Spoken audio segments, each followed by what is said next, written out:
इस कार्यक्रम के पुण्यार्जक हैं।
कौन सा देश? ये आगरा प्रदेश है कि शरीर आदि प्रदेश है? ये तुम्हारे दुर्ग कर्म भाव कर्म ये कर्म सब प्रदेश है। अपना देश खुद आपकी पुस्तक 38 नंबर का प्रश्न निकालो। थोड़ी सी नहीं होगी पूजा माता जी की है। लिखो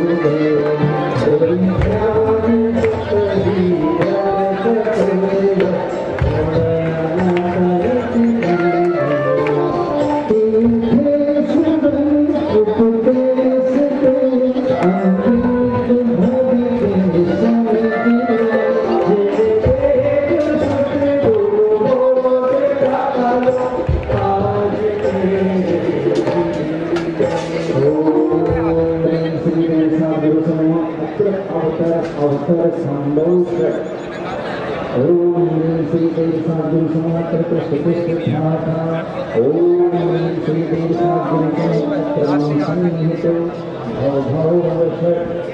देखो आपको शिकायत होगी कि भैया इसके हाथ घूम रहा होगा सुमंगित संत पाने भक्ति जन्म में धर्म पाठ गुरु त्रैदश नौका प्राप्त कर ओम ह्रीं श्री देव सद्गुरुभ्यो जन्म जरा मृत्यु विनाशनाय सुत की किरण बिन आनंद प्राणित बोधन कर सका आत्मा के ज्ञान बिन सब भोग जलता बसुंगीत सुत ज्ञान पाने शास्त्र जन्म हृदय धरूं जिन शास्त्र गुरु त्रैरत्न का प्राप्त कर भव से ओम ह्रीं श्री देव सद्गुरुभ्यः संसार ताप विनाशनाय चंद्रम निर्वपामीति।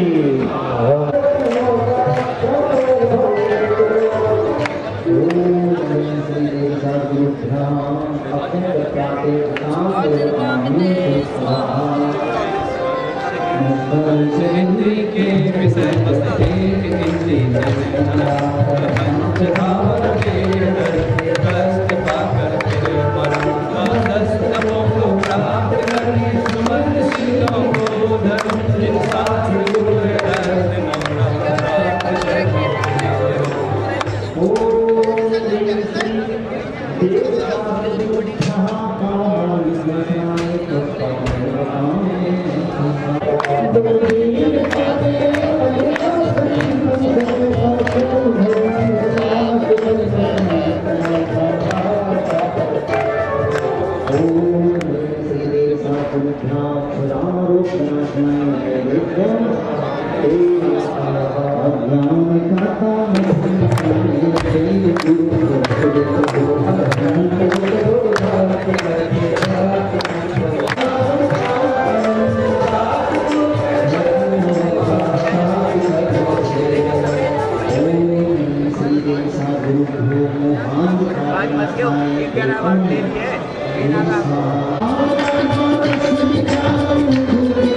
श्रीदेव सद्गुरुभ्यो अष्टकर्मदाने धूपं निर्वपामि मोक्षं प्राप्ते फलं निर्वपामि ते स्मरः भवभोग सुखानि अभितत्प्राप्तपूजं क्रियाने अर्घ हाथों में लिया दिन गुरु से बदले अर्घ मृत्यु से भय सात गुरु सात कर ओम ह्रीं श्रीदेव सद्गुरुभ्यो अनंत प्राप्तेर्घम निर्वपान्ते स्वाहा। देखो भाई, हम कभी भूल जाते हैं तो थोड़ी वो क्या समझे दर्द किसी का जिसमें दुख ना झेला हो, जो कभी और को हाथ हो जिनके अकेला हो, किस्मत की मार जितना तकता है सुनार जना आता है हिम्मत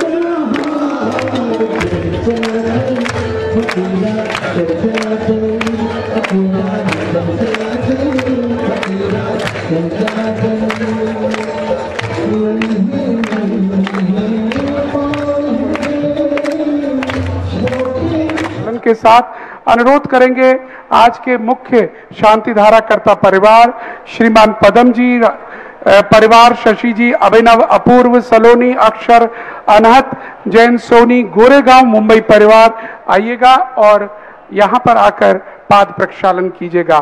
दूसरा परिवार श्री राजा की कारी के अध्यक्ष टीकमगढ़ के दोनों सुपुत्र जो आज शिवरात्रि के रूप में थे, उन्होंने भी किया था, उनको भी हम अनुरोध कर रहे हैं वो कृपया यहां पर आएं और पूज्य श्री के पाद प्रक्षालन करें। हमारे शिविर के पुण्यार्जक आदरणीय श्रीमान निर्मल कुमार जी, वीरेंद्र कुमार जी मोटिया, श्रीमान हीरालाल जी बेनाला साहब और परिवार, और श्रीमान राजेश जैन सेठी गया वाले परिवार से भी अनुरोध करेंगे। और आज हमारे बीच पवन जी जैन पूर्व डीजी मध्य प्रदेश भी आए हुए हैं, जरा जोरदार तालियों के साथ उनका भी स्वागत और अभिनंदन।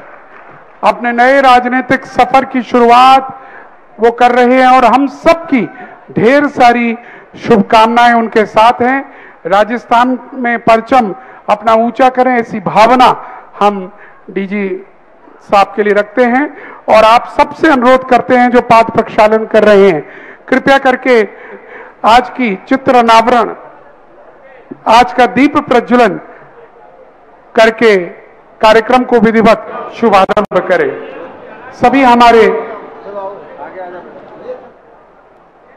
अतिथिगण और पाद प्रक्षालन करता आइएगा और यहां पर आकर दीप प्रज्वलन करें। मित्रों,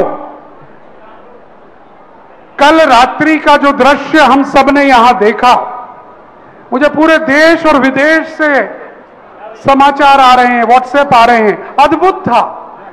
जो दृश्य आप लोगों ने कल यहां पर किया वह कोई सामान्य नहीं, बिल्कुल अलौकिक। ऐसा प्रतीत हुआ था जैसे स्वर्ग के देव उतरकर पूज्य गुरुदेव का आरती करने यहां पर उतरे हैं। कौन कहता है कि यह आगरा नगर है? यह आगरा नहीं, यह आगरा तीर्थ क्षेत्र है इस समय। और आज ये पहली बार मैं कहना चाहूंगा कि आगरा ताजमहल के नाम से नहीं जाना जा रहा है, आगरा जाना जा रहा है तो पूज्य गुरुदेव सुधा सागर जी के नाम से। पूरा विश्व आज आगरा की ओर नजर गड़ाई रखा हुआ है। हमारे एक मित्र जो डेली आपको देखते हैं न्यूयॉर्क से, वो कहते हैं काश ये वीडियो मुझे मिल जाए तो मैं न्यूयॉर्क के मुख्य जो चौराहा है उस पर चलाऊं जो कल आपकी आरती थी, इतनी अद्भुत आरती। बोले वहां के लोगों ने शायद ऐसे जीवंत कार्यक्रम नहीं देखे होंगे। और आइएगा, समय हो चुका है, प्रवचनों का अनुरोध करेंगे आज के पावन दिवस पर पूज्य गुरुदेव के मंगल प्रवचन के लिए और सकल दिगंबर जैन समाज भारत की ओर से। जय श्री ओम नमः सिद्धेभ्यः।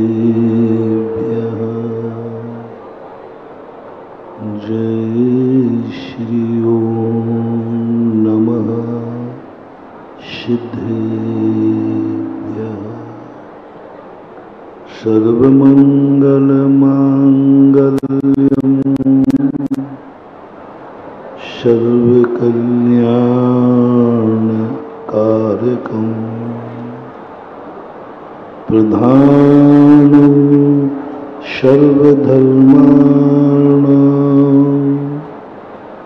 जैनं जयतु शास्त्रं जैनं जयतु शासनम्।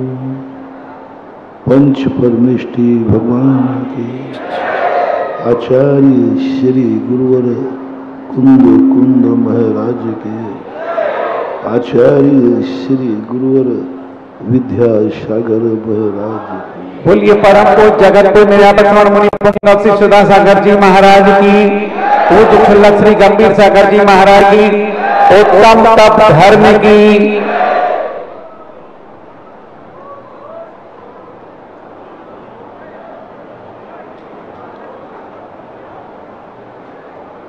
भेद विज्ञान जब आत्मा में प्रकट होता है तो संयम धर्म की उत्पत्ति होती है। व्यक्ति जब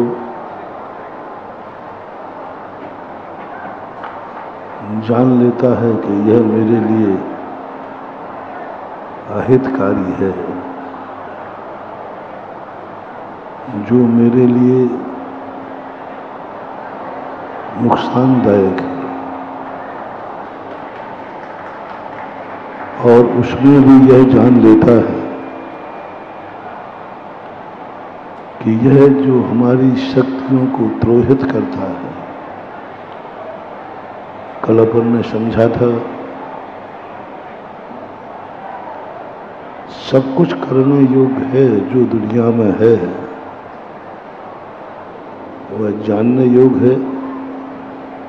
जो जो कार्य हैं वे करने योग्य हैं, किसी न किसी ने किए। लेकिन जब कोई भी धर्म सार्वजनिक नहीं होता, धर्म सदा व्यक्तिगत ही होता है, क्योंकि वो एक व्यक्ति की स्वतंत्र पर्याय होती है। धर्म के लिए जब प्रकट होता है आत्मा में, तो जितने धर्मात्मा हैं सबका धर्म भिन्न भिन्न होगा।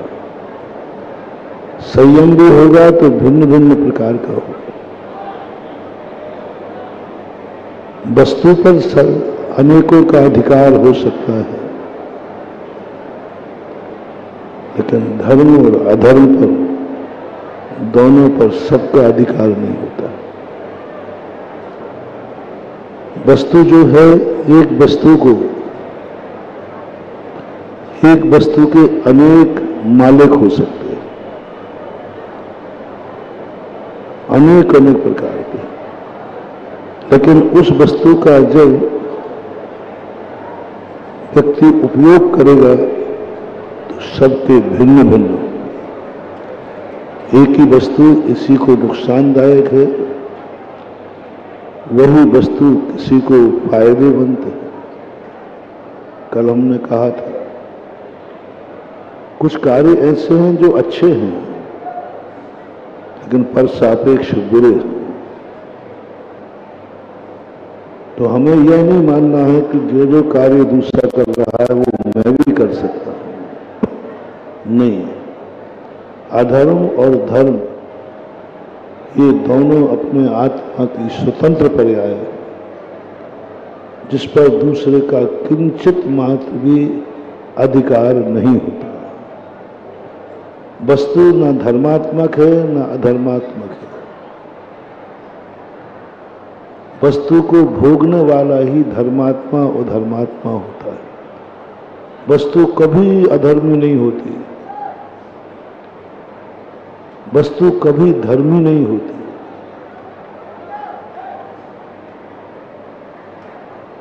वस्तु का एक स्वरूप है, वह शाश्वत होता है, अविनाशी होता है। वस्तु के अंदर सामान्य गुण होते हैं, वे सभी सामान्य गुण अपनी एक विशेषता रखते हुए कभी अशुद्ध नहीं होते। बड़ी गजब की बात जैनागम में खोजे, सामान्य गुण कभी अशुद्ध नहीं होते, विशेष गुण शुद्ध अशुद्ध होते हैं, सामान्य गुण नहीं होता। सामान्य गुण कभी विकृत नहीं होता। 10 सामान्य गुण होते हैं। सामान्य गुण का अर्थ है जो एक से अनेक पाए जाएं उसको सामान्य बोलते हैं, और वो कभी अशुद्ध नहीं होता। अस्तित्व, वस्तित्व, द्रव्यत्व, प्रमेयत्व, अगुणत्व, अवगाहनत्व, सूक्ष्मत्व, ये कुछ ऐसे हैं जो हमेशा एक समान, आज तक ना तो इनमें कोई ओम शांति। क्यों भाई, आपको समझ में नहीं आ रहा है कि मैं प्रवचन चालू हो गए हैं?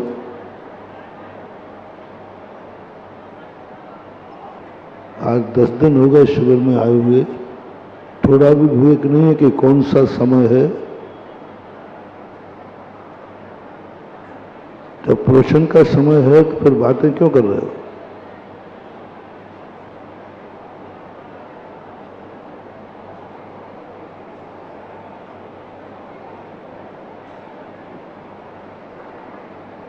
तो कभी सामान्य जाति कभी अशुद्ध नहीं होती है। जाति जाति ही रहती है। विशेष गुण में भी जब जाति बन जाती है तो वो भी अशुद्ध नहीं होती। लेकिन विशेष गुण जब व्यक्तिगत होता है, जो अपनी संपूर्ण जाति में ना पाया जाए, वह होता है विकृत। संपूर्ण जाति में ना पाया जाए, द्रव्य है, ज्ञान दर्शन आदि सब में नहीं पाए जाते, इसलिए ज्ञान अज्ञान हो जाता है। अस्तित्व का कोई सामान्य गुणों का विभाव नहीं है। अस्तित्व का विभाव क्या है? वस्तित्व का विभाव क्या है? प्रमेयत्व का विभाव क्या है? कुछ नहीं। ज्ञान का विभाव है अज्ञान, दर्शन का विभाव है मिथ्या, क्योंकि ये विशेष गुण है। और विशेष गुण होने से वो कभी कभी दूसरों के द्वारा बाधित हो जाते हैं, दूसरों के द्वारा प्रभावित हो जाते हैं। अपन सबकी दशाएं एक ऐसी ही, अपना विशेष गुण है वो पर से प्रभावित हो रहा है, सामान्य गुण नहीं। सामान्य गुण कभी किसी से प्रभावित होते ही नहीं। आपने देखा पशु पशु से प्रभावित नहीं होता, पशु पशुओं को इतना नहीं देखता जितना मनुष्य पशुओं को देखता है। आकर्षण देखना, पुरुष पुरुष को देखकर आकर्षित नहीं होता, स्त्री स्त्री को देख के आकर्षित नहीं होती, लेकिन पुरुष स्त्री को देखकर आकर्षित होता है, स्त्री पुरुष को देख के आकर्षित होती है। क्यों? सजाति से आकर्षण क्यों नहीं? बालक बालक से उतना प्रभावित नहीं होता जितना बालक बड़े लोगों को अच्छा लगता है। बालक की किलकारी, बालक का खेलना बालक को इतना अच्छा नहीं लग रहा है। बालक बालक को देख के इतना प्रभावित नहीं होता जितना बड़े होते हैं। अनेक राष्ट्रपति जाकर मिलते हैं एक स्टेज पर, उनमें इतना आकर्षण नहीं होता, लेकिन जो आज जनता है उन राष्ट्रपति की एक झलक पाने के लिए दौड़ती है। राष्ट्रपति से आकर्षित नहीं है ज़्यादा, बाजू में बैठे हैं, कुर्सी बैठे हैं, लेकिन पब्लिक, अनेक देश के प्रधानमंत्री मिलते, इतना आकर्षण नहीं है जितना आकर्षण विपरीत वालों को होता है। कलेक्टरों की मीटिंग करो, कलेक्टर एक दूसरे को कोई केयर नहीं करते, कोई केयर नहीं करते, कुछ नहीं आता है, देखते रह जाते, देखते ही नहीं। एक बार मैंने आईएएस ऑफिसरों का सम्मेलन किया, उन्हें बड़े बड़े आ रहे, तो दूसरा ऑफिसर आया बाजू, वो बाजू में बैठ गया, बाजू वाले ने कुछ वेलकम ही नहीं किया। मैंने कहा भैया तो कुछ होने के दे, दोनों कलेक्टर हैं। और सारी जनता देखने बैठी, अरे साहब कलेक्टर साहब आ रहे, कलेक्टर साहब आ रहे। जहां जाति बन जाती है वहां आकर्षण खत्म हो जाता है। जितना आकर्षण अपन को पुद्गल से है, पुद्गल को पुद्गल से नहीं। विजाति करो, आकर्षण बढ़ेगा। कुछ ऐसा बताओ जो तुम्हारे में नहीं है और उसमें है, आकर्षण बढ़ जाएगा। जो हमारे पास है वही दूसरे के पास है तो आकर्षण खत्म, इच्छाएं खत्म। इच्छाएं उत्पन्न कब होती हैं ये पकड़ो पहले। आज उत्तम तप ही है ना, उत्तम तप है। संयम के बाद तप को रखा है। संयम में भेद विज्ञान हुआ था। संयम में अपन ने ये किया था कि ये ठीक नहीं है, भली करने योग्य है, लेकिन मैं कौन हूं, कहाँ हूं, कैसे हूं, ये चर्चा की थी। आज अपन देखें इच्छाएं उठती कहां से, क्या कारण बन रहा है। कभी कभी तो इतनी बड़ी इच्छाएं हो जाती हैं, ये इच्छाएं, महत्वाकांक्षाएं हमें वर्तमान के सुख से वंचित कर देती है। अतीत के गम को हम भूल सकते हैं, अतीत की यातनाओं को हम भूल सकते हैं, अतीत भुलाया जा सकता है, लेकिन भविष्य की कल्पनाओं से रहित कोई हो नहीं सकता है। अतीत भूल जाऊंगा भैया, देखो आप नियम ले लो, जो कुछ गलती हो गई क्षमा मांग लो। महाराज जी ठीक है, आप कह रहे हो तो मांगे लेता हूं, लेकिन अब कहें कि भविष्य में तुम कसाय राग द्वेष नहीं करोगे, भाई साहब ये तो नहीं कह सकता, नहीं करूंगा पक्का है, लेकिन हो जाए तो। अतीत भुलाया जा सकता है, भविष्य नहीं भूलता। ऐसा हो ही नहीं सकता कि हम कोई क्रिया करें और उसमें हमारी कोई महत्वाकांक्षा ना हो। कोई भी क्रिया एक्स वाई जेड, तुरंत कोई इच्छाएं ऐसी होंगी, तुरंत। बिना इच्छा के कोई कार्य करता है तो पागल करता है, उन्मत्त करता है, विक्षिप्त करता है। ज्ञानी व्यक्ति कभी भी बिना इच्छा के कितना भी वीतरागी बना दो, कितना भी कह दो कि भाई निष्काम भक्ति, निष्काम कार्य करो, कर्म किए जा, फल की चिंता मत कर रहे इंसान, ये सब कहने की बातें हैं। ये सब कहने की बातें हैं। कर्म करेगा क्यों जब फल नहीं है? तो अर्थ क्रिया की तरफ जब तक ध्यान नहीं है, भाव शून्य क्रिया, अभिप्राय शून्य क्रिया रथ्यापुष्प के समान है। आप रेलवे स्टेशन पे गए, उसने कहा टिकट दे, तो बोले साहब हमारी कोई इच्छा नहीं है, आप तो जहां के टिकट दे दो वहीं चला जाओ, जहां का टिकट दे दो चला जाओ, मेरी कोई इच्छा नहीं। कैसे चलेगी? इच्छाएं उत्पन्न होती हैं, पर इच्छाएं उत्पन्न होने का कारण क्या है? पहले अपन समझें, क्या हम इच्छाओं से रहित हो सकते हैं? नहीं हो सकते। प्रयास करें हम इच्छाओं से रहित हो जाएं, हम स्थित प्रज्ञ हो जाएं, हम ऐसी निर्वेद दशा को प्राप्त हो जाएं, वो आज संभव नहीं। वो संभव सप्तम गुण स्थान से ऊपर होता है। कर्म करता है लेकिन इच्छा नहीं होती, क्रिया करता है लक्ष्य नहीं होता,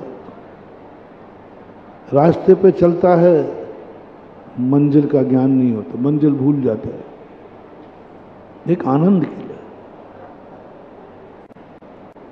जहां मंजिल भूल जाता है व्यक्ति, ये भी भूल जाता है कि मैं रास्ते में चल रहा हूं,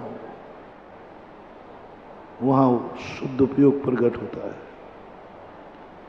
एक भी इच्छा है, यदि मैंने ये भाव आ गया मुझे मोक्ष जाना है इसलिए मैं मुनि बना हूं, मैं ध्यान कर रहा हूं, मैं ध्यान कर रहा हूं, शुद्ध उपयोग नहीं होगा।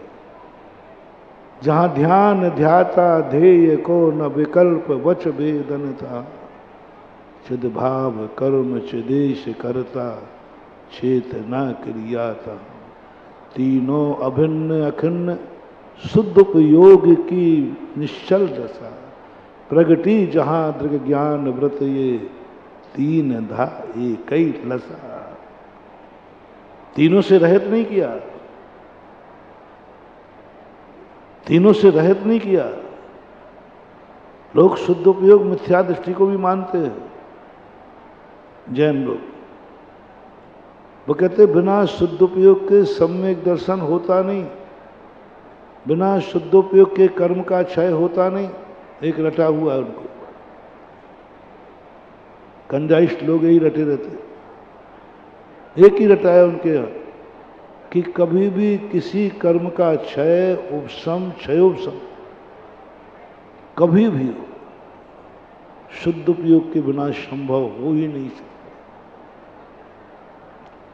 शुभ उपयोग तो बंद मूलक है, वो क्षय करते ही नहीं। इसलिए जहां जहां कर्म की निर्जरा है, जहां जहां करण है, वहां वहां सब जगह शुद्ध उपयोग है। इसलिए वो करण लब्धि में शुद्ध उपयोग मानते हैं। वो करण लब्धि मिथ्या दृष्टि को होती है, करण लब्धि मिथ्या दृष्टि को होती है, और वो वहां पर शुद्ध उपयोग मानते हैं। शुद्ध उपयोग के बिना सम्यक दर्शन नहीं है। उन अज्ञानियों को ये पता नहीं है कि करण लब्धि मिथ्यात्व गुण स्थान में होती है, और मिथ्यात्व में यदि हम शुद्ध उपयोग मान लेंगे तो फिर शुद्ध उपयोग का महत्व क्या है? बिना उसके है ही नहीं, संभव नहीं। कैसे संभव? इसलिए जयसेन स्वामी को गुणस्थान पूर्वक उपयोग को बांटना पड़ा।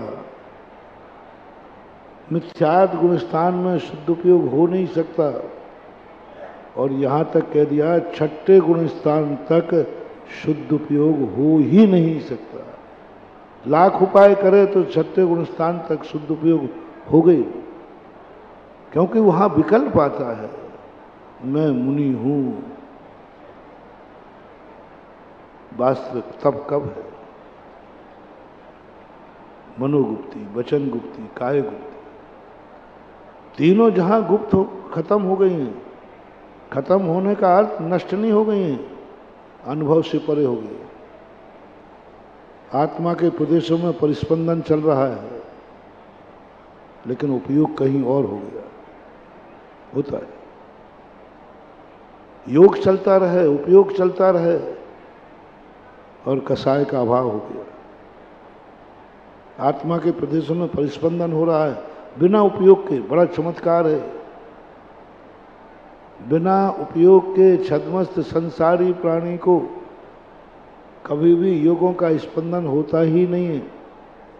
स्पंदन हो तो वो योग नहीं कहलाता।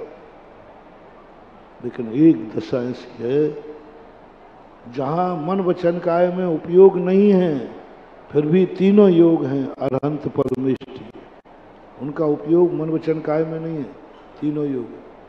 11वें 12वें स्थानवर्ती जीव, उनका उपयोग योग में नहीं है, वो तो आत्मा के शुद्ध उपयोग में चला गया, फिर भी योग है।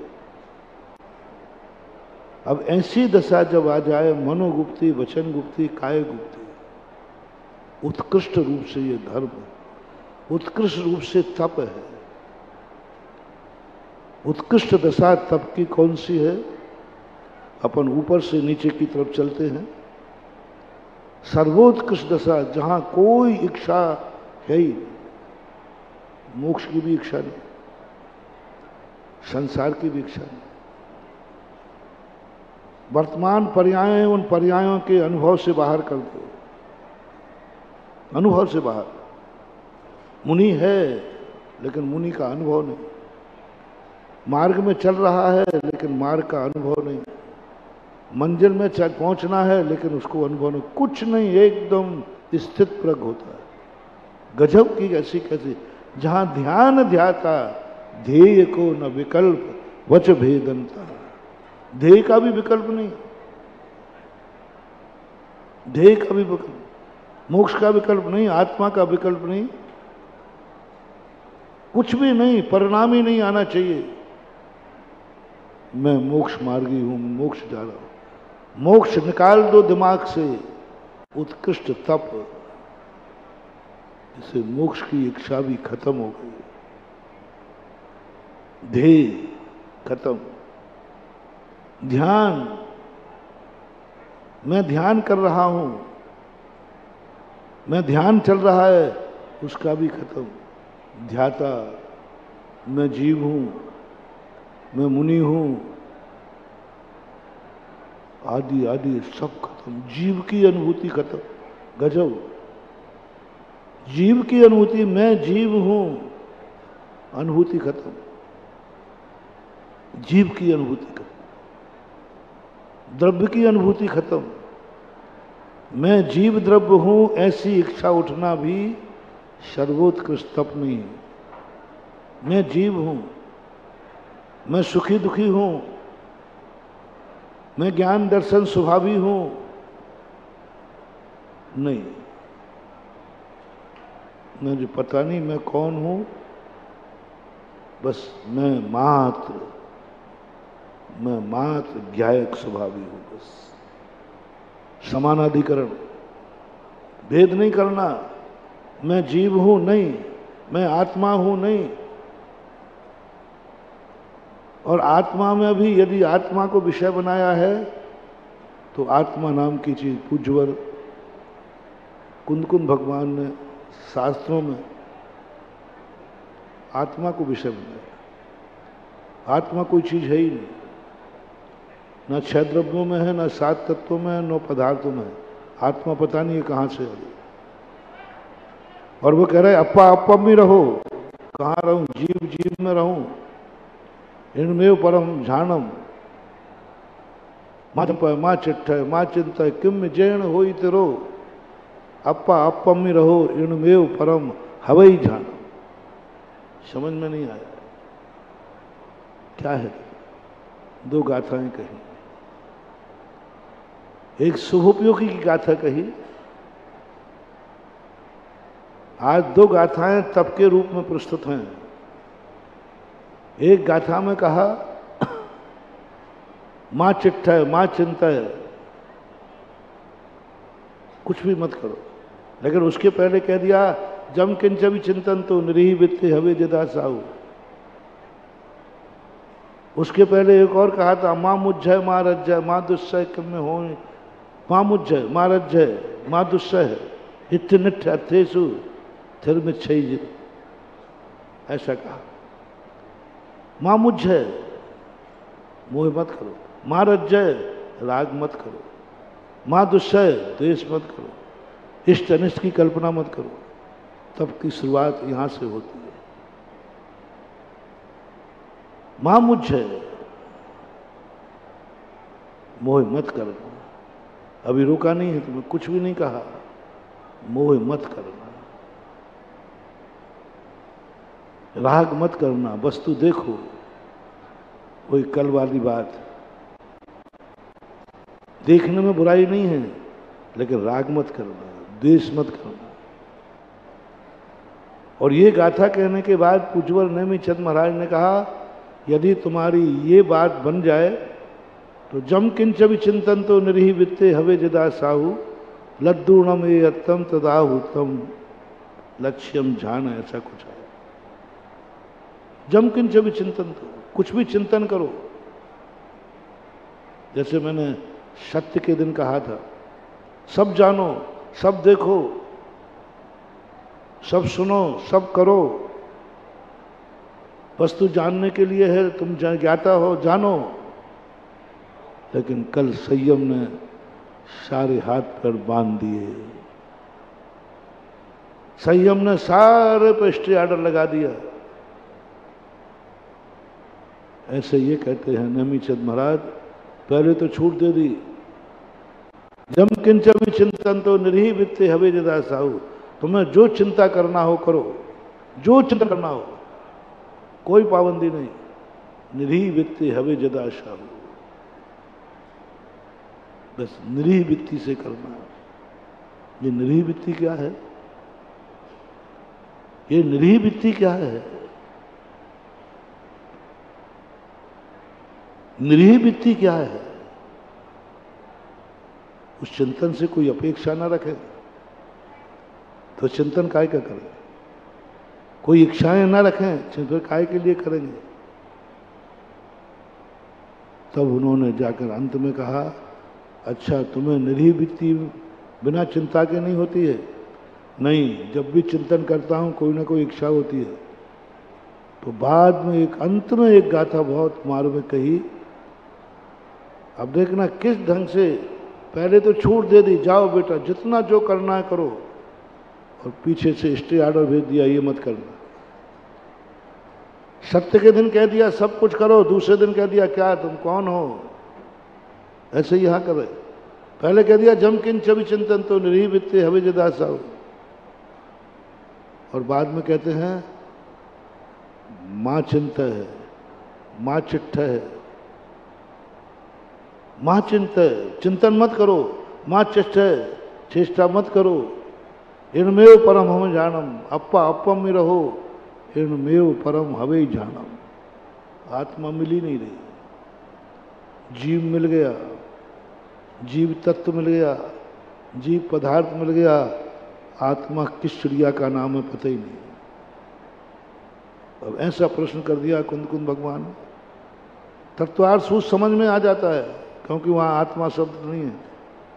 पूरे तत्वार्थ सूत्र में आत्मा शब्द नहीं है, पूरे षटखंडागम में आत्मा शब्द नहीं है, सिद्धांत ग्रंथों में कहीं आत्मा शब्द नहीं है, ये दुनिया में कहीं आत्मा शब्द नहीं है। दुनिया में कहीं आत्मा है ही नहीं। जीव है वो द्रव्य है, जीव तत्व है वो पर्याय है, जीव पदार्थ है, अधिष्ठित है। आत्मा क्या भला है? क्या है ये आत्मा? ओहो, बहुत कठिन है। जीव को जानना हो तो 2 मिनट में जानने में आ जाए, जीव को पकड़ना हो तो 2 मिनट पकड़ में आ जाए। ज्ञान दर्शन जहां है, सुख दुख जहां है, वो जीव है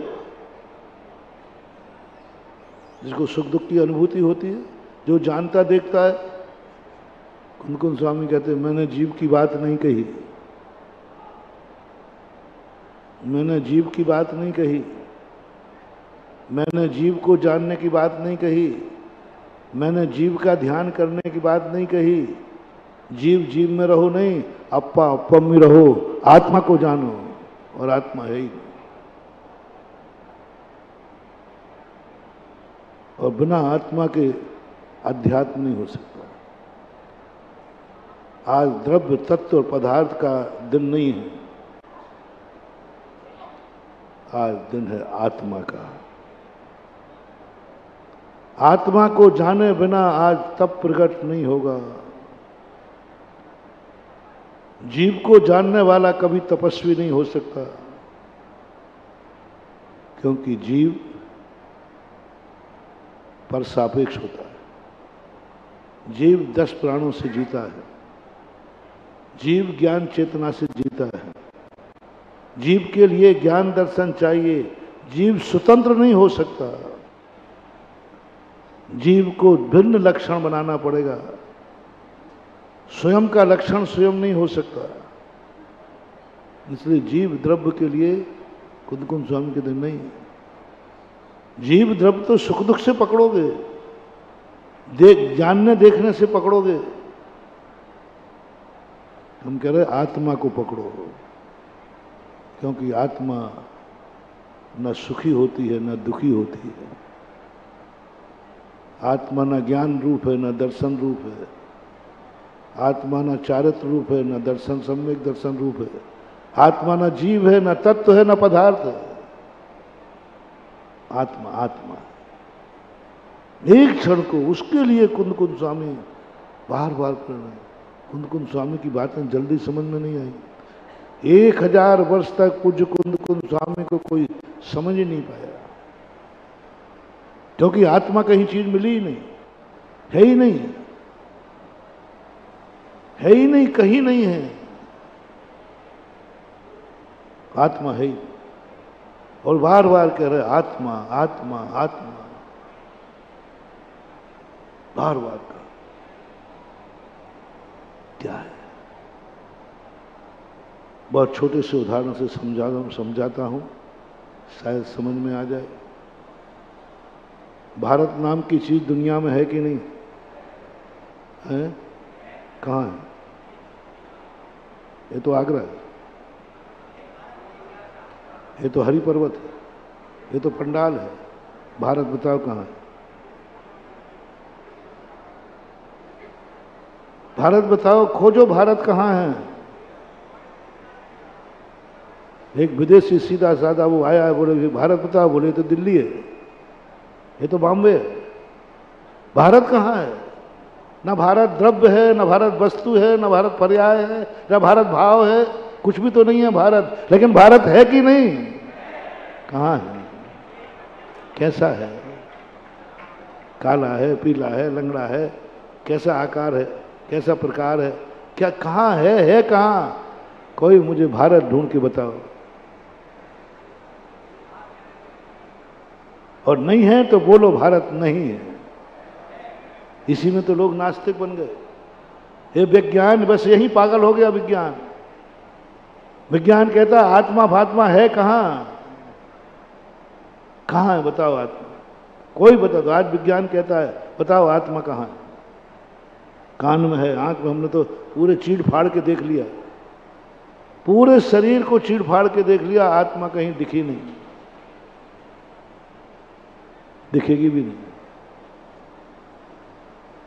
चलो विज्ञान से चुनौती देता हूं, आत्मा तो हम बाद में बताएंगे, वो तो हम फिर भी दिखा देंगे। तुम भारत दिखा दो कहाँ है। एक व्यक्ति कहीं भी दिखा दो, भारत इसका नाम है, आप मुझे उठा के दिखा देना, ठीक है? पूरे भारत के नक्शे में दिखा देना भारत ये है। अवान्तर सत्ता ही दुनिया है, महासत्ता। आभांतर सत्ता हमें पकड़ में आती, महासत्ता नहीं। भारत मात्र एक अनुभव का विषय है, भारत मात्र एक अनुभूति का विषय है, भारत मात्र एक संस्कार का विषय है, भारत एक संस्कृति है। भारत कोई वस्तु नहीं है, भारत संस्कृति है, भारत एक संस्कार है। हर देश की पहचान संस्कृति होती है, संस्कार होते हैं। और संस्कृति कुछ नहीं होती बंधुओं, पर्याय से भी ऊपर होती है। और उसकी अनुभूति जब व्यक्ति को हो जाती है, तुम्हारे शरीर में ही बता दो, तुम्हारा शरीर कहाँ है? कहाँ है बताओ? ये हाथ है, ये गतेली है, ये तो उंगली है, ये तो नाखून है, ये तो कंधा है, ये तो गर्दन है, ये तो सीना है, ये तो पीठ है, ये तो पेट है, ये तो पैर हैं, ये तो हाथ हैं, ये तो सिर है। शरीर कहाँ है?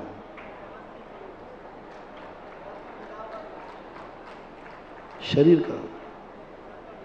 वृक्ष कहाँ है? ये तो पत्ते हैं, ये तो डाली है, ये तो फूल है, सबको अलग अलग करते जाओ। फिर पूछो शरीर कहाँ, वृक्ष कहाँ है? किस चिड़िया का नाम वृक्ष है? आप इंगित करके बताओ ये वृक्ष है, पकड़ के, थोड़ा पकड़ के भी लाना उसको। तो तुम जिसको पकड़ोगे वो वृक्ष नहीं पकड़ में आएगा, पत्ता पकड़ में आएगा, डाली पकड़ में आएगा, फूल पकड़ में आएगा, जड़ पकड़ में आएगा, तना पकड़ में आएगा। आज तक वृक्ष किसी ने पकड़ ही नहीं पाया। जब तुम वृक्ष और भारत को नहीं पकड़ पा रहे तो क्या खाक आत्मा को पकड़ोगे? आत्मा को खोजने चलो, आत्मा को खोजने। अभी वृक्ष को ही नहीं पकड़ के दिखा पाए कि वृक्ष इसका नाम है। एक अनुभूति है वृक्ष, एक संस्कार है वृक्ष, एक संस्कृति है वृक्ष, और कुछ नहीं है। एक संस्कृति है वृक्ष, अनुभव में आती है। पदार्थ है नहीं, तत्व है नहीं, पदार्थ है नहीं, फिर अनुभव किसका आ रहा है? अनुभव किसका आ रहा है? ये है परम तप। परम तप। कोई लक्षण नहीं, कोई लक्षण नहीं, कोई लक्ष्य नहीं, कुछ भी तो नहीं है। पर्याय कहें तो बोलो भारत, कौन सी पर्याय, किसकी पर्याय मान लो? पर्याय तो देखने में आती है। भारत को पर्याय कह दूं? नहीं। भारत को द्रव्य कह दूं? नहीं। भारत को पदार्थ कह दूं? नहीं। भारत एक वो संवेदनशील वस्तु है जो हर व्यक्ति के अनुभव में आ रहा है, कह भी रहा है मैं भारतीय हूँ, मेरा भारत देश महान है, और आज तक कोई भारत को पकड़ नहीं पाया। ऐसे कुजवर ने आत्मा शब्द बीच में ला दिया। एक नई खोज है अध्यात्म की। सिद्धांत वेत्ता नहीं खोज पाया, तत्वार सूत्रकार आत्मा का शब्द को नहीं खोज पाए। कहीं आत्मा की चर्चा ही नहीं की, जीव की चर्चा की है। षटकर नागम में आत्मा की चर्चा नहीं, जीव की। कहीं टीकाकार ने लिया है तो वो कहीं विषय को समझाने के लिए लिया है। और वो आत्मा जहां ध्यान ध्याता, जिसकी तरफ मैं ले जा रहा हूं, ध्याता, तो मैं ये अनुभव भी नहीं होना चाहिए मैं जीव हूं। ध्याता कौन है? मैं जीव नहीं। मैं मुनि हूं? नहीं। मैं ज्ञान दर्शन स्वभावी हूं? नहीं। ज्ञान दर्शन स्वभावी हूं, मैं ज्ञान दर्शन वाला हूं? नहीं। ज्ञान का भी अनुभव नहीं, दर्शन का भी अनुभव नहीं, जीव का भी अनुभव नहीं। मात्र अनुभव का शब्द हटा दो। किसका अनुभव आ रहा है तुम्हें? ज्ञान का? खत्म। आत्मा का? खत्म। का की कू के सब हटा दो, मात्र अनुभव रह जाता है। और ऐसा अनुभव जब व्यक्ति को प्रकट होता है, उसी समय मनोगुप्ति, वचन गुप्ति, काय गुप्ति का आलम्बन होता है। जब यह नहीं बनता है व्यक्ति से, तो सेकंड नंबर का तप, उत्कृष्ट तप तो यही है। अध्यात्म तो यही है। कोई विकल्प नहीं, कुछ नहीं, शांत बैठो। सबसे पहले श्रेष्ठ। लोग कहते महाराज जी आप प्रारंभ का प्रवचन आपका बहुत कठिन होता है, बाद में इतना सरल कर देते हो कि LKG वाला भी समझ लेता है। हम क्या करें? आचार्यों ने यही कहा। हम क्या करें? आप व्यापारियों से यही सीखा। व्यापारी की नीति है सबसे पहले ग्राहक आता है तो तुम सस्ता माल बेचने का भाव करते हो कि महंगा वाला? मूल्यवान बेचोगे कि थोड़ा कम वाला? पहले तो यही भाव करोगे अच्छा माल बिके। पंडित जी साहब आशाधर जी ने लिखा है कि सबसे पहले यदि किसी को उपदेश देना तो मुनि धर्म का उपदेश देना, मुनि धर्म का उपदेश देना, भगवान बनने का उपदेश देना। देख तू मुनि बन जा, भगवान बन जा, अनंत चतुष्टय तेरे में जम के वो मार।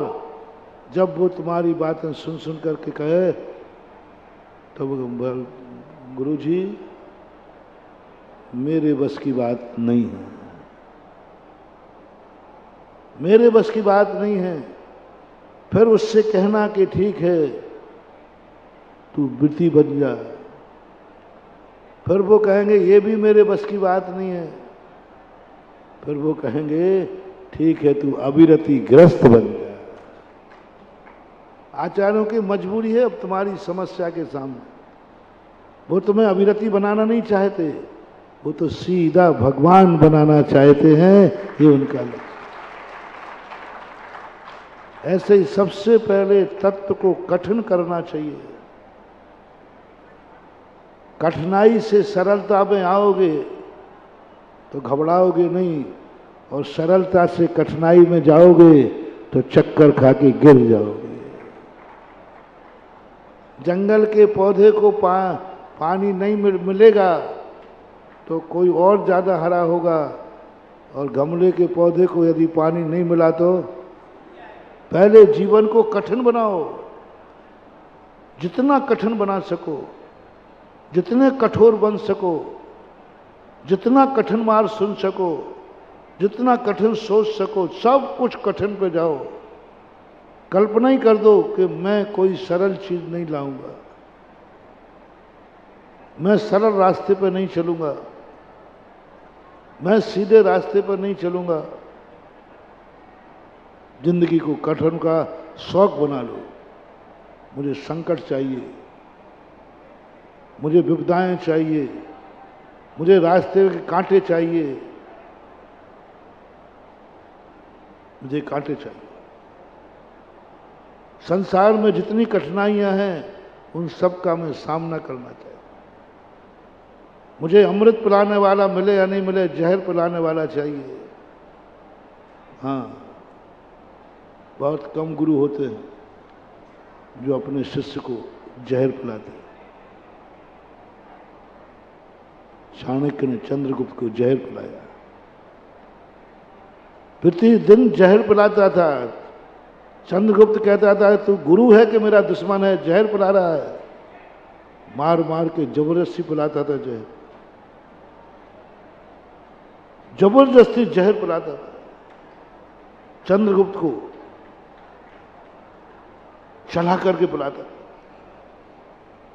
और उसी का परिणाम है कि चंद्रगुप्त, जहर का परिणाम है कि भारत का सम्राट बन सका। अमृत से नहीं, अमृत कोई चीज, अमृत नाम की चीज दुनिया में है ही नहीं, जहर है। अमृत नाम कल्पना है। अमृत नाम की कोई चीज दुनिया में नहीं जो तुम्हें अमर कर दे। जहर जरूर दुनिया में है, जहर जरूर दुनिया में है। अमृत नाम की चीज तो दुनिया में है ही नहीं। हमें अमृत पाना है। देवताओं के अमृत कहते हैं वे भी मरते हैं। अमृत के बाद कैसे मर जाते? है ही नहीं करना। जहर जरूर है। तो ऐसी कला सीखो ना। आज उत्तम तब कहता है अमृत है ही नहीं, ऐसी कला सीखो ना कि जहर तुम्हारे लिए अमृत बन जाए। जहर पियो तो जहर पियोगे तो तुम मरोगे नहीं। यही कला है। जहर से जिंदगी बचाओ, अमृत से नहीं। और पढ़ा दिया। जहर कड़वा होता है, बहुत जहर होता है। चाणक्य खुद बैठ करके पिलाता था। जहर पीने की बात आई और चाणक्य रसोई में पहुंच जाता था। और चंद्रगुप्त तो जहर को फेंकने का प्रयास, रसोइयों को पटा लिया कि तुम कह देना जहर डाल दिया, मैं डाला। चाणक्य कहता है जहर मैं रसोइयों से डलवाऊंगा इन्हें, मैं खुद लेके आऊंगा। वो खुद लेके आता। क्या गजब की चीज। सन 1900 लगभग 82 की घटना है, नैनागिर की। मुझे मलेरिया हुआ, मलेरिया बिगड़ गया। अब वो मलेरिया में एक धना पंचक का काढ़ा चलता है, सब कुछ कड़वी चीजें होती हैं। अब वैसे ही खाने की इच्छा नहीं, वैसे वो धना पंचक का काढ़ा पियो, बहुत कड़वा, जहरी मान लो वो तो हम क्या थोड़ा बहुत पिए और डाल देंगे, नीचे डाल दे। अब किसकी मजा जो हमें रोके। किसी ने आचार्य से कह दिया महाराज जी ये ठीक कैसे हो गए, काढ़ा तो पीते ही नहीं। तो आचार्य ने कहा काढ़ा क्यों नहीं पीते? मैंने कहा वो जहर रहता है, काढ़ा बहुत कड़वा रहता है। आचार्य ठीक है, कल से आचार्य से स्वयं आके खड़े हो जाओ। अरे मैं आचार्य से कहूँ महाराज जी आप तो पधारो। नहीं नहीं हम चले जाएंगे, चले जाएंगे। वो जानते हैं शिष्यों की चोरी चपाटों के। आचार्य जी आप नगर में थे, ऊपर ही आहार होता था, पूरे आहार में नहीं आवे। बस जैसे ही काढ़ों ने कह के रखा था काढ़े का नंबर आते ही मुझे इशारा कर देना, काढ़े के नंबर आते ही वो खड़े हो जाते। हम नहीं नहीं पीना है, पीना पीना पियो पूरा, कुछ नहीं आज्ञा है पीना है। 2-2.5 महीने वो काढ़ा बुलाया पर बुखार नहीं उतरा। आचार्य जी कहते तू ठीक कैसे होगा? मैंने कहा तुम काढ़ा बंद करवा दो।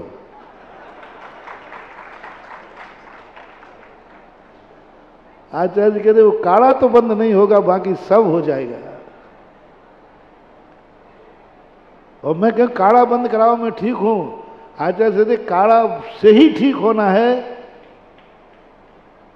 क्या गजब की चीज महानुभाव। जब मैंने चाणक्य को पढ़ा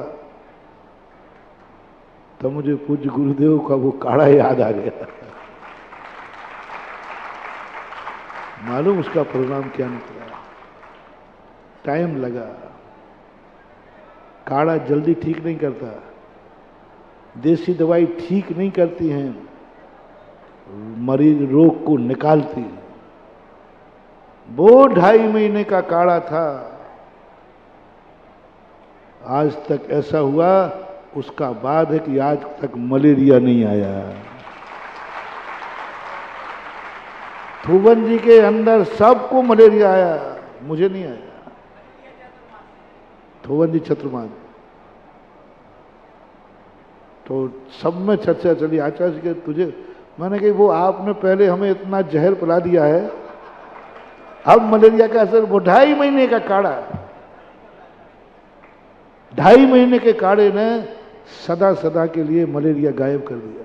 उसके बाद अभी तक नहीं तो हर साल आते ही था, बल्कि 2-2 बार आते थे। अब उस समय तो ठीक हुआ नहीं, लेकिन हो गया।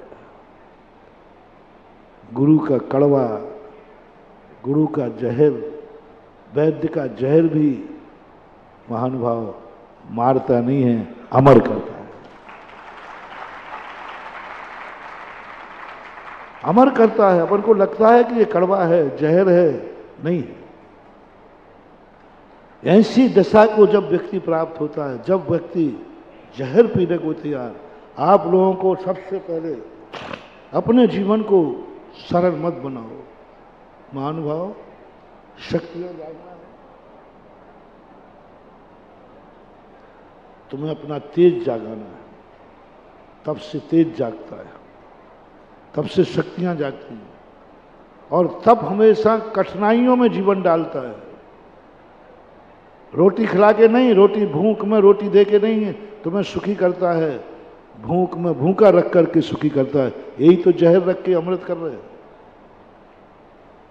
चाणक्य ने जहर पिला करके चंद्रगुप्त को अमर कर दिया। क्योंकि धनानंद ने ऐसी विषकन्याएं छोड़ी थी कि यदि वो छू भी लेवे तो मर जाता। धनानंद था एक चंद्रगुप्त के समय प्रतिद्वंदी, और धनानंद एक बहुत बड़ा राजा था, अय्यास राजा था, लेकिन चाणक्य के लिए वह प्रतिशोधी बनकर के रूप में था। चाणक्य ने कहा, मैं जहर पिलाऊंगा, अमृत नहीं पिलाऊंगा। मैं तुझे मरने का, जीने का आशीर्वाद नहीं दूंगा, मैं तुझे मौत का आशीर्वाद दूंगा। मैं तुझे उस स्थान पर नहीं भेजूंगा जिस रास्ते में कोई कष्ट नहीं है, मैं उस रास्ते में भेजूंगा जिसमें कष्ट ही कष्ट है। चाणक्य का बिल्कुल उल्टा था। चंद्रगुप्त को वो कभी रास्ता नहीं दिखाया जो रास्ता सीधा था, वो ऐसा उल्टा दिखा देता था जिसमें संकट ही संकट हो। बोले तुम्हें उस रास्ते से जाना है, ऐसा नहीं, इससे नहीं जाना। पूरा आप चाणक्य को पढ़िए, चंद्रगुप्त को पढ़िए। जितने संसार में खतरनाक जो जो दुर्व्यवहार दुश्मन करता है, वो सब दुर्व्यवहार चाणक्य ने चंद्रगुप्त के साथ किए। और चंद्रगुप्त 2-3 बार बिदक गया, साक्षात शेर के मुख में भेज दिया, साक्षात ऐसे स्थान पर भेज दिया जहां से निकलने का कोई उपाय नहीं, साक्षात ऐसी बावड़ी में पटक दिया जिसमें कोई सीढ़ियां नहीं, और चला गया, पत्थर और ढक दिया। चंद्रगुप्त को एक बार बावड़ी में गिरा दिया जिसमें सीढ़ियां नहीं थी, और ढक उस ऊपर से ढक के और चला गया। ये तो दुश्मन करता है। जीवन भर चरित में आया, ये दुश्मनों ने किया, और ये गुरु कर रहा है। चंद्रगुप्त ने जब बाहर निकला, बोले गुरु महाराज, आप कुएं में ढकेल करके, और ऐसे खतरनाक कुएं में, और ऊपर से शिला और ढक दी, आपकी क्या मनसा है? तो गुरु ने कहा, हाँ मैंने किया था, मैंने किया था। क्या करें? जब बाद में पता चला कि इन कठिनाइयों में चंद्रगुप्त को इसलिए पकाया कि यदि यही कठिनाई दुश्मन करेगा तो तू कैसे पार करके आएगा? अभी तो मैं तेरे ऊपर दृष्टि रखता हूं, अभी तो मेरी दृष्टि थी कि तुझे ढक के आया हूं, घंटे 2 घंटे नहीं निकलता तो मैं आके, लेकिन दुश्मन करेगा तो। महानुभाव, आज उत्तम तप के दिन एक मोटिवेशन ले लेना, जिंदगी में जितने दुश्मन कष्ट देता है वो कष्ट तुम अपनों को देना, और उसको छोड़ो तुम जो दुश्मन के समान कष्ट देवे। ऐसा बाप मिले, ऐसा गार्जियन मिले, ऐसा गुरु मिले। संस्कृत में कहा है गुरु शत्रुवत। जो गुरु मित्रवत व्यवहार करता है वह गुरु तुम्हें कभी महान नहीं बना पाओगे। महान बनाओ। मित्रवत व्यवहार यदि गुरु करेगा तुम्हारा नाश हो जाएगा। शत्रुवत गुरु का व्यवहार होना चाहिए।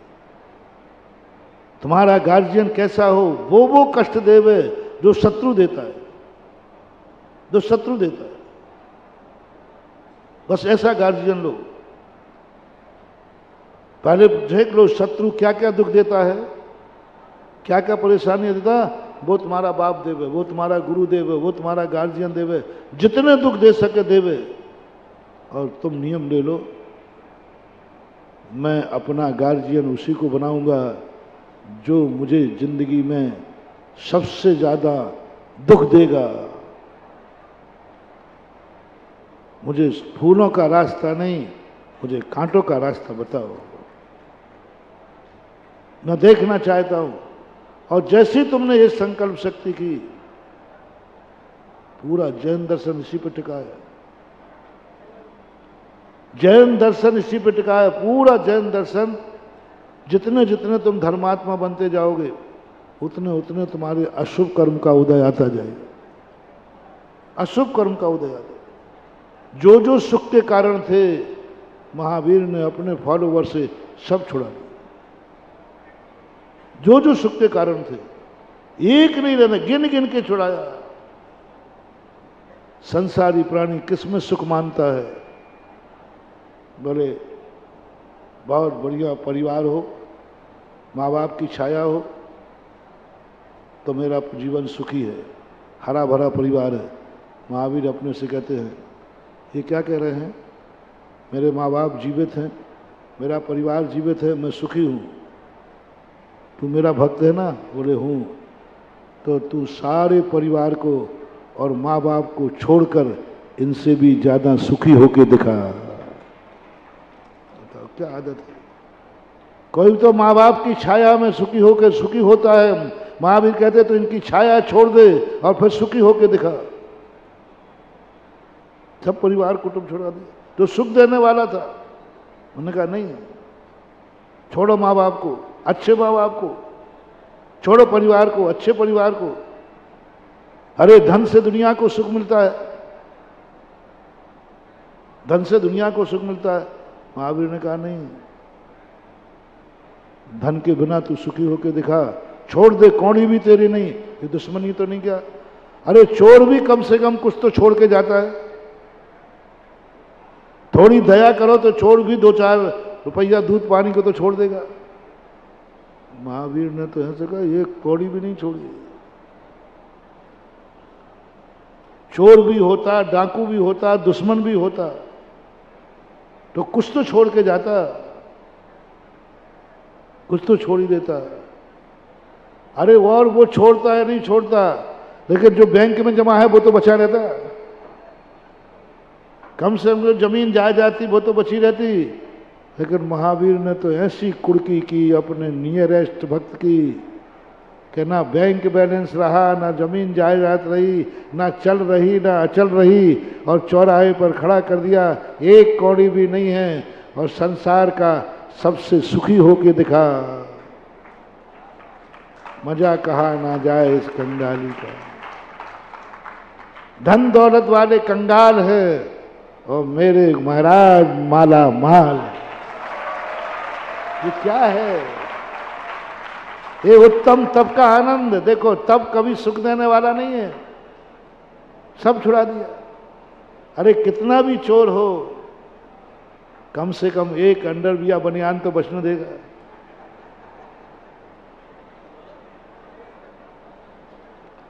लालू के यहाँ एक बार चोरी हुई, एक शिखर जी से यात्री लौट रहा था तो चोरी हो, उसका सब लूट लिया। लालू के बाद मुझे, साहब आपके राज्य में लुट गए।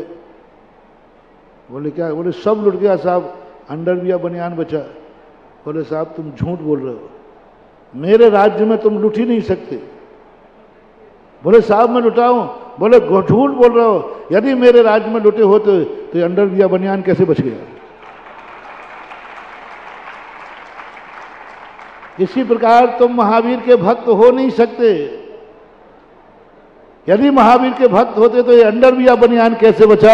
महावीर तो वो भी नहीं छोड़ता है, बोले ये भी उतार दे। सब छुड़ा दिया, चलो अब तो साता है।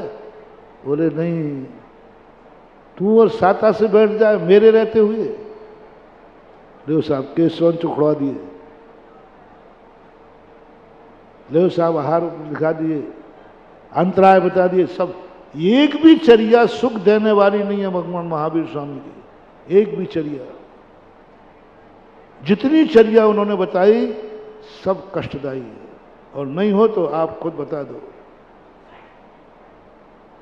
जो दशा महावीर ने अपने मुनि की है, वह दशा तुम्हें सुखदायी लगती कि दुखदायी? केसलों सुखदायी लगते हैं तो करके दिखा ले। अरे मुंडन करने की बात कही कि 1 नंबर 2 नंबर करके लाओ, उसी में 2-3 बच्चे छुप करके बाल नहीं कटाए, उसी में तुम्हारी नानी मर रही है, और ये और कह दें कि अगले शिविर में सभी शिवराज केस लॉन्च करेंगे। मुंडन नहीं, मुंडन नहीं, एडमिशन फीस है ये, केस लॉन्च करके दिखाओ। हाँ, कठिन कठिन, बहुत कठिन, पूरी कठिनाई। जितना मतलब कुछ नहीं, थोड़े बहुत कुछ थोड़ा बहुत भी सहायता बनती तो भाई कोई शेर आ जाए हमें खाने, कोई मार बचने का कोई उपाय नहीं, ये तो दुश्मन करता है। ऐसी बचने का कोई उपाय नहीं दिया। शेर आ जाए तो भाग जाओ, नहीं भागना, भागोगे नंबर कटेंगे। तो शेर खा जाए तो खा जाए, बोले मर जाओ तो मर जाओ। ओ क्या दुश्मन की भाषा है। शेर आ जाए तो मुझे बचने का उपाय क्या है? भाग जाऊं? नहीं। पत्थर मारो? नहीं। तलवार दे दो? नहीं। कुछ नहीं। ओहो, यहां तक कह दिया वो तुम्हें मारेगा लेकिन तुम उसको मारने का भाव भी नहीं करोगे, उसको दुख देने का भी भाव नहीं करोगे, उसके प्रति देश भाव नहीं रखोगे। वो तुम्हें लौंच के खा रहा है और तुम उसके कल्याण की भावना करोगे। महावीर के शिष्य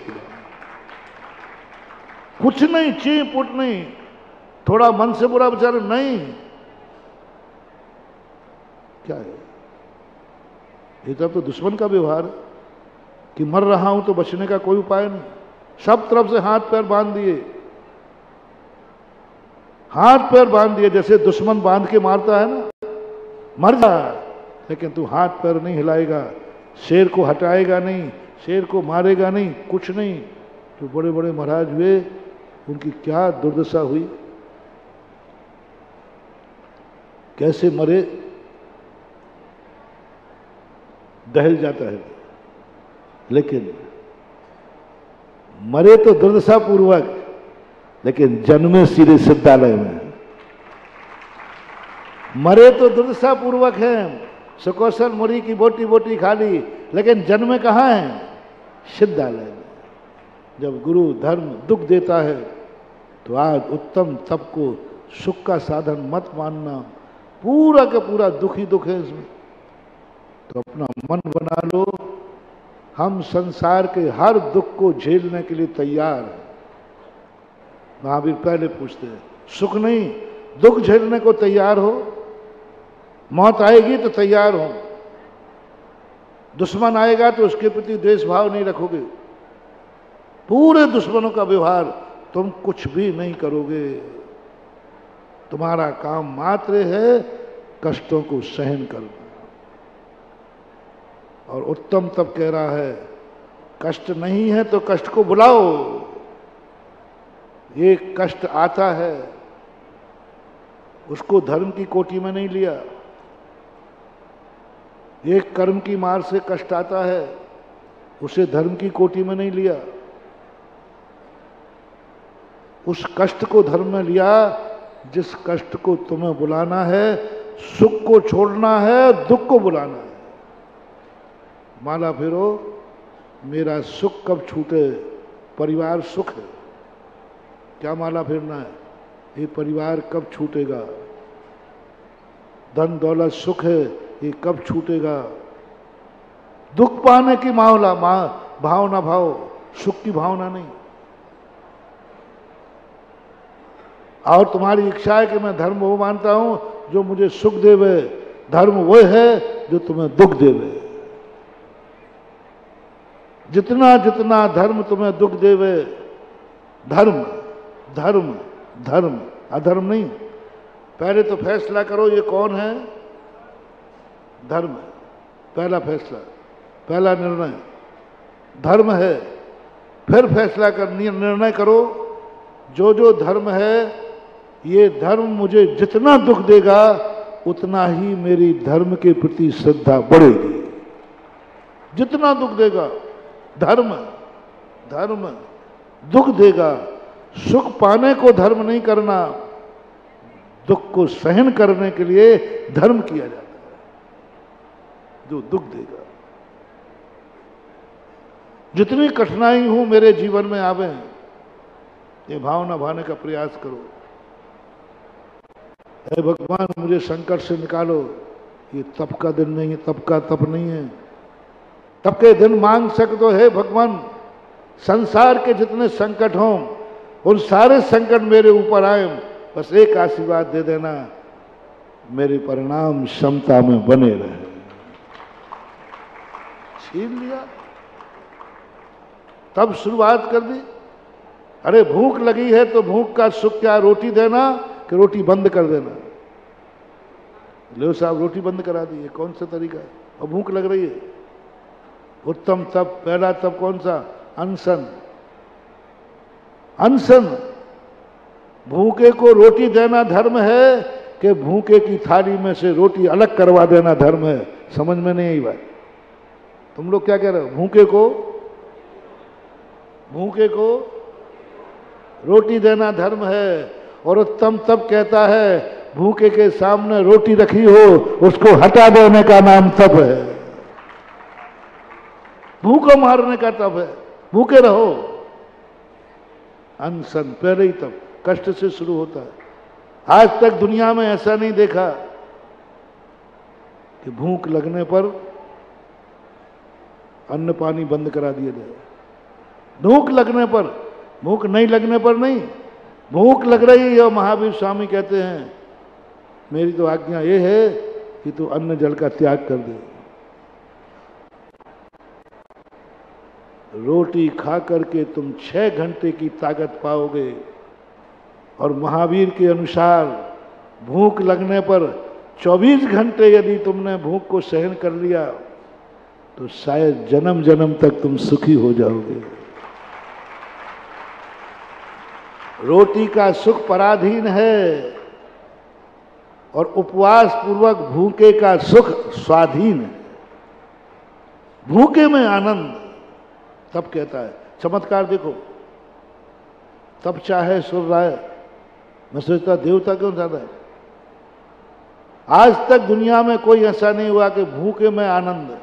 रोटी खा के आनंद मनाने वाले बहुत देखे, बढ़िया भोजन बन गया बहुत देखे। भूखे में आनंद, भूख लगी है आनंद, भूख लगी आनंद, पेट भर खाने वालों से भी अनंत आनंद। ये कला, ये चमत्कार तप में है, अनशन नाम के तप में है। और जो ऐसा आनंद देता है, बोले क्यों? भूख लगी है? वो लगी है। प्यास लगी है? वो लगी है। तो पर खा लो ना। नहीं, उपवास है, यही तो आनंद है। चूहे कूद रहे हैं, दुख लगी है, गर्मी पड़ रही है, गला सूख रहा है, और आनंद में आ रहा है। कौन से साइंस में लिखा, कौन से विज्ञान में लिखा, कौन सा गणित है ये दुनिया का? कोई नहीं समझ पाएगा महानुभाव। इस गणित को समझ पाएगा मात उत्तम धर्म समझा पाएगा, तप धर्म समझा पाएगा कि भूख में क्या आनंद है। जन्म जन्म तक रोटियां खाने का पूरा आनंद एक तरफ रख दीजिए, और एक दिन का उपवास का आनंद यदि आ जाए तो एक तरफ रख दीजिए। दहो भूख, 2 दिन, 3 दिन, 4 दिन, 5 दिन। महावीर दया करने वाले नहीं है। मैंने कहा ना, दुश्मन बद, एक दिन भी नहीं कहने वाले बेटा बेटा एक उपवास होगा, खा ले खा ले। वो क्या कहेंगे? दूसरा और कर ले रे। एक तो हो गया, अब तुम्हारी माँ देखो क्या कहेगी, अब बेटा एक हो गया, अब तो पारणा कर ले। और महावीर और जिनवानी क्या कहेगी? एक हो गया तो एक और कर ले, क्या फर्क पड़ता है? 2 होने के बाद तीसरा और कर ले। पूरी जिंदगी भर भूखे रखने की भावना है जिनवाणी माँ को और उत्तम तप को। ये जिनवाणी माँ को कब संतोषी होगी? तब जिंदगी में तू कभी एक दाना नहीं खाएगा, एक बूंद पानी नहीं पिएगा, तो इसको गर्व होगा मैं ऐसे बेटे की माँ हूं।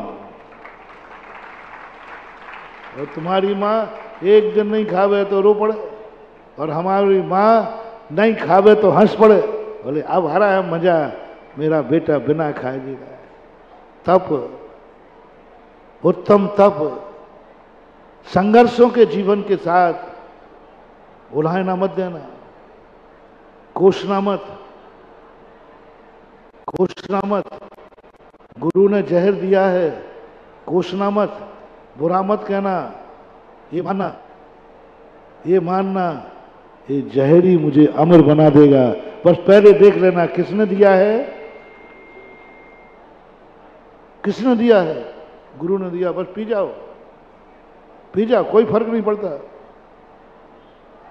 जय विष्णु बुज्जंतो भेजो पुरुषो न मरणम व्याधि, जय पुग्गल कम सुदयम न वज्ज दे नानी।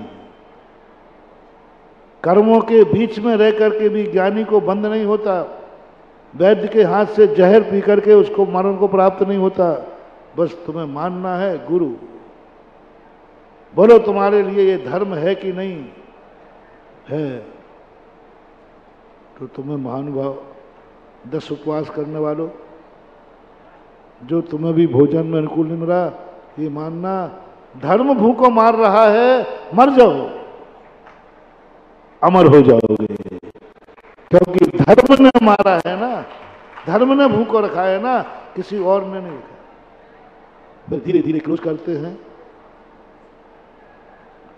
क्लोज करते हैं। अनशन नहीं बनता है तो उनोदर कर लो। अब आधा पेट खिलाना, ये सब दुश्मनी के लक्षण हैं कि नहीं? और वो लक्षण धर्म में दिख रहे हैं। अमोदरी, अनशन। ने कहा अमोदर भी नहीं बनता मेरे से, तो ठीक है, रस परित्याग। रसों का त्याग करा के भोजन कराना कोई दुश्मन माँ का कारण हो सकता है।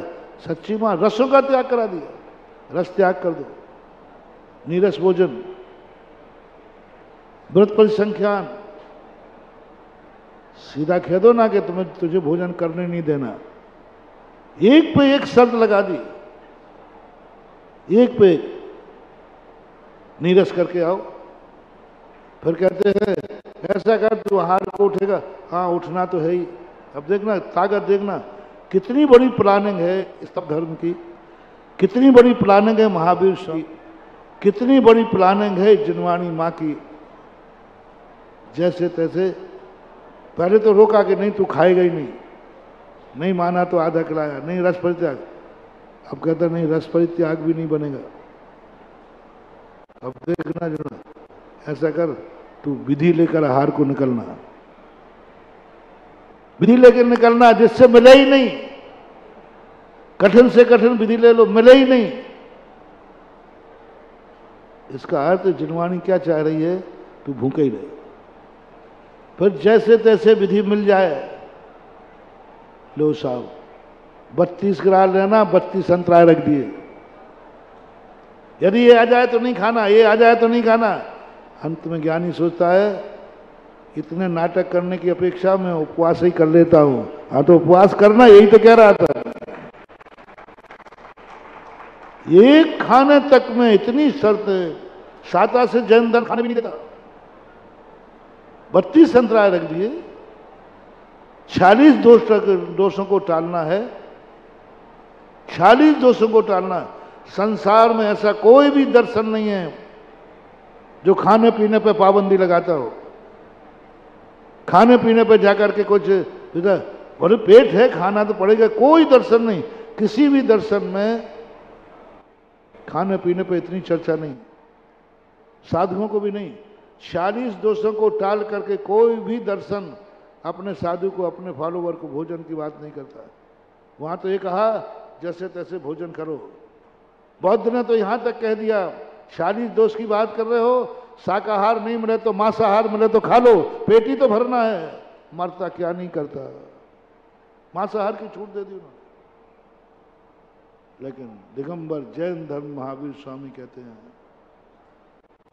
नहीं, मैं तो पूरी ताकत लगाऊंगा कि तेरा आहार हो नहीं पाए, और करना है तो इतनी शर्तें पार करो। ये क्या तपस्या नहीं तो और क्या। हर चीज में, पूरे तप में सम्मान कहीं नहीं, विनय। सम्मान नहीं कराया तप ने। तप ने क्या कह दिया, प्रायश्चित, विनय, वैयावृत्ति आदि। विनय करो, सबकी विनय करो, विनय करना सीखो। ये नहीं कहा कि तू तप कर रहा है तो तेरी विनय करें लोग, नहीं, विनय करो, झुकना सीखो, मान का खंडन। प्रायश्चित, प्रायश्चित में क्या है, पश्चाताप करो, अंदर अंदर जलो, दुख मनाओ, मेरे से गलती हो गई। वैयावृत्ति, दूसरों की सेवा करो। सब के सब ये कष्ट के रूप में परिणत हैं। लेकिन कष्ट का फौलादी जीवन जिनका निकलता है, गमले के पेड़ को एक दिन पानी नहीं मिले मुरझा जाएगा। जो जंगल में संघर्षों से जीता है वो पहाड़ के ऊपर भी हरा भरा सदा दिखता है। उत्तम तप के माध्यम से, और उत्तम तप को जीतने का सबसे सरल तरीका है जो मैंने प्रारंभ में कहा था, इच्छा है। चलो सरल करके तुम्हें समझाता हूं। ऐसी इच्छा जो तुम जिंदगी में पूरी ना कर पाओ, वो इच्छा छोड़ दो। करो शुरुआत तप की, इच्छा निरोधो तप। जो जिंदगी में पूरी नहीं होना है वो इच्छा छोड़। कल्पना करो, पहले अपने आप में सोचो, क्या जिंदगी में पूरा कर पाओगे? अरबपति बनने का भाव आ रहा है। अरबपति बनने में कोई बाधा नहीं, बन सकते हो। पहले बन पाओगे? धंधा कौन सा है? बोले मूंगफली का ठेला लगाता है। अब बताओ, कोई इनकम का साधन ही नहीं। उन इच्छा को छोड़ो और उस इच्छा को खत्म करो जो कल मेरी, जो वस्तु मेरी थी नहीं, है नहीं, होगी नहीं, हम इस पर अपना परिणाम नहीं बिगाड़ेंगे। तप की शुरुआत करो। मैं तुम्हें उस बड़े तप की तरफ नहीं ले रहा जो अनशन वगैरह का है, वो तो मैंने कह दिया ऊपर से, क्योंकि मूल धर्म भी तो बताना चाहिए। उस वस्तु का कभी नियत खराब नहीं करना जो वस्तु मेरी थी नहीं, है नहीं और होगी नहीं। बस इस इच्छा को रोक लो। है नहीं, थी नहीं और होगी भी नहीं, उस वस्तु पर अपना परिणाम कभी मत बिगाड़ना। उस वस्तु की इच्छा मत करना, उस वस्तु के आकर्षित मत होना। पहली इच्छा, पहला इच्छा पे कंट्रोल करो। दूसरी वो इच्छाएं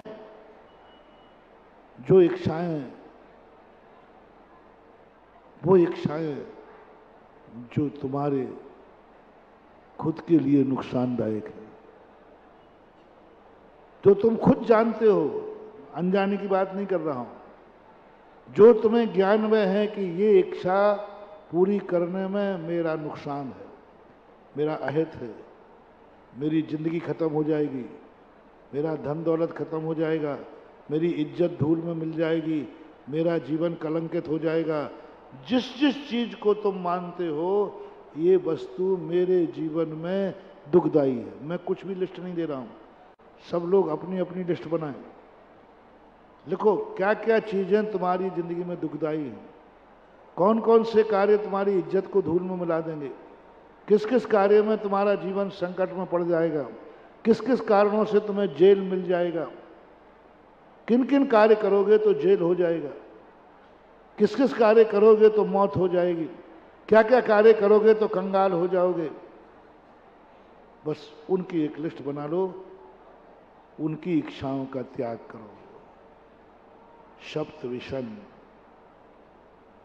ये सप्त विषणों की इच्छा का त्याग करो, क्योंकि तुम कर लोगे, तुम कर सकते हो, लेकिन तुम्हारा नाश हो जाएगा।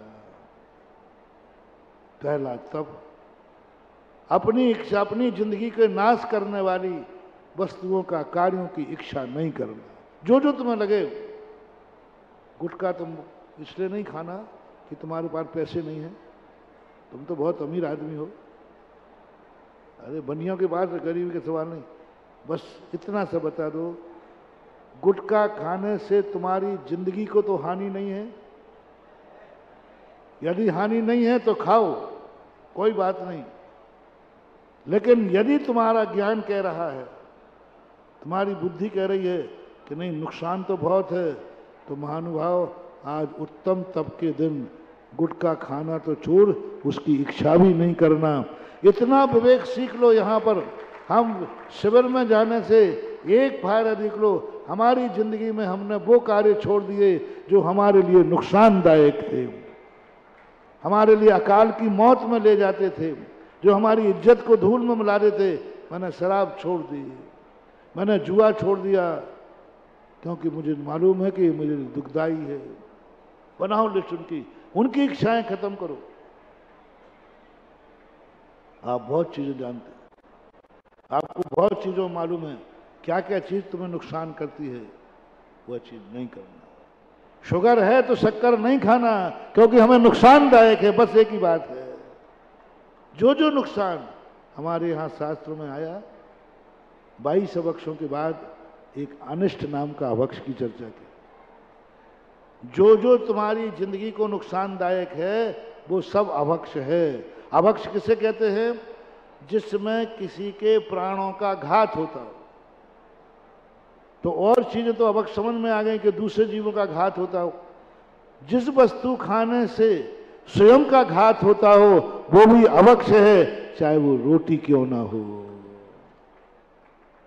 मान लो ऐसी बीमारी आ गई टाइफाइड, मोती झरा, उसमें अन्न खाने से नुकसान है।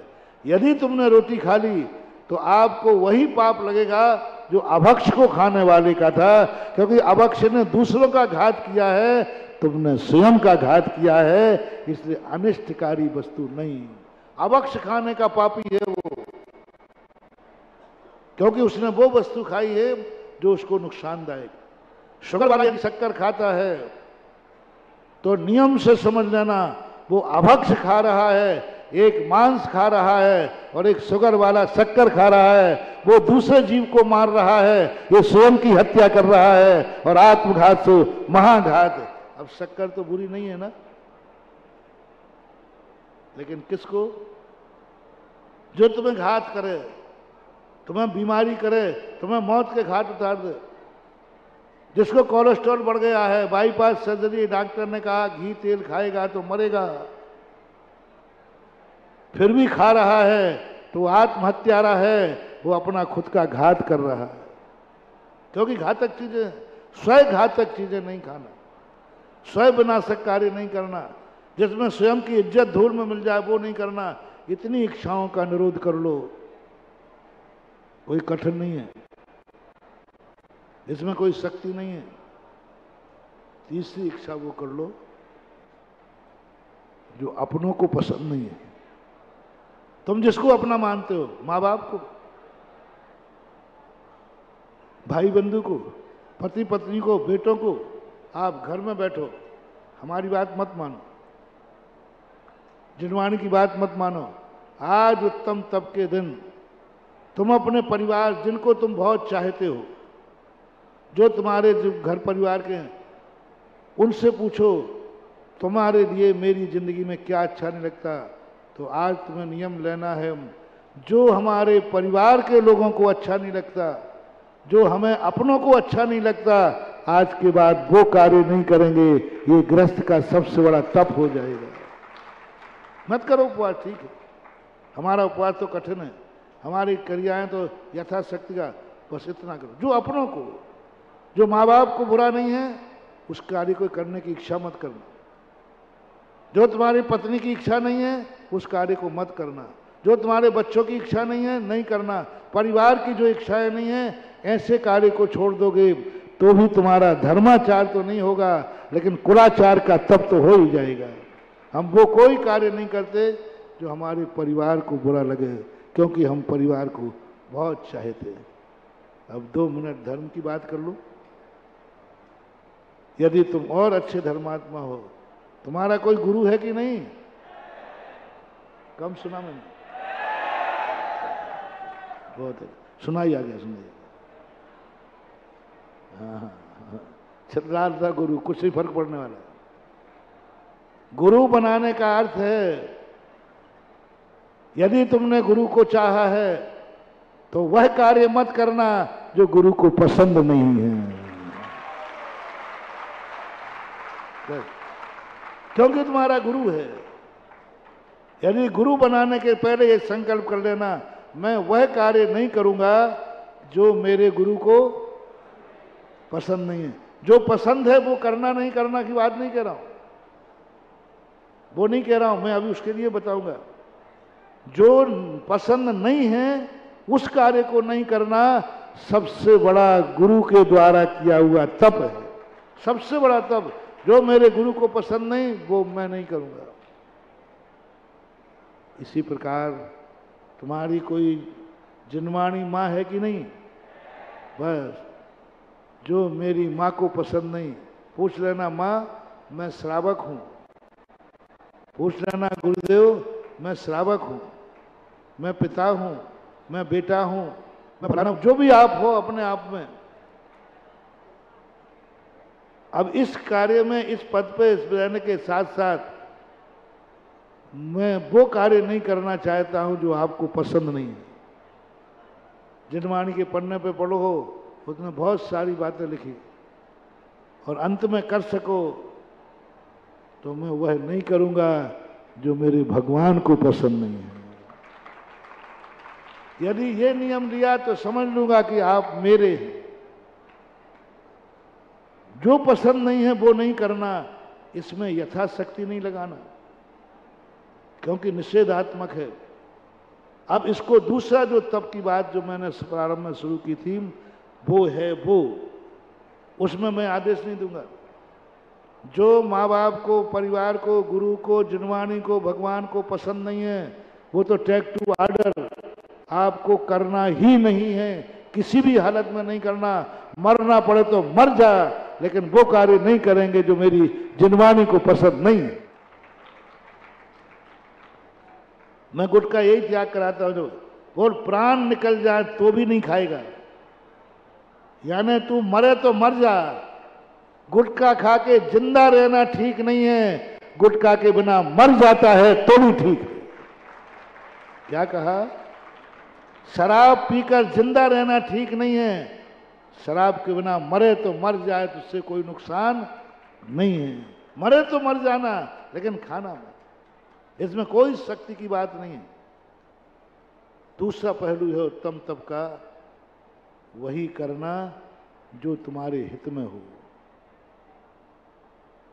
अहित में हो उसमें शक्ति नहीं है। अब वही करना जो तुम्हारे हित में हो, यथाशक्ति। अब इसमें लगा रहा हूं यथाशक्ति। परिवारजनों को जो पसंद हो वही करना, यथाशक्ति। गुरु महाराज को जो पसंद हो वही करना, यथाशक्ति। अभी तक के धर्मों में यथाशक्ति शब्द नहीं था। क्षमा में नहीं, मानव में नहीं, किसी भी धर्म में यथाशक्ति नहीं लगा था।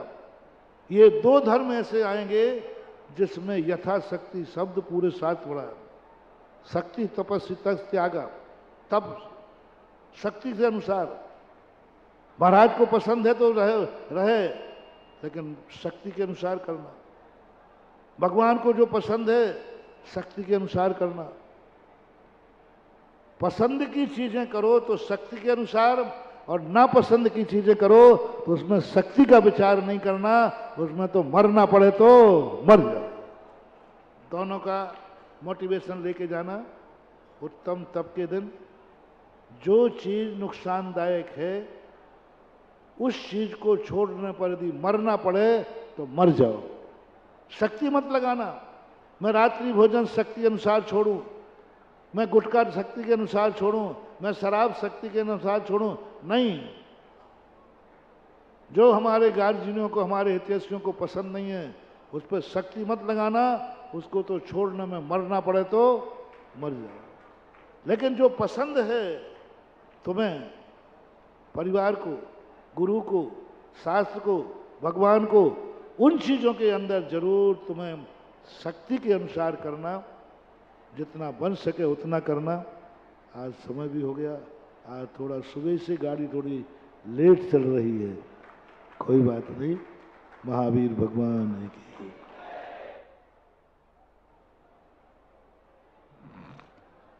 तो मित्रों, आज तप के दिन जो हमारे पास सबसे बड़ी सीख है वो वही है कि जो अपनों को अच्छा नहीं लगे वो कभी ना करना। अगर गुटखा खाते हो तो छोड़ देना, अगर कोई व्यसन जीवन में रखा हुआ हो तो उसको त्याग देना, ये तुम्हारे लिए तप है। महाराज जी ने तप की उत्कृष्ट बात को लेकर नीचे तक लेकर आए हैं। ये हमारे और आपके लिए की बात है। आज तब के दिन छोटे छोटे नियम इस कार्यक्रम के पुण्यार्जक थे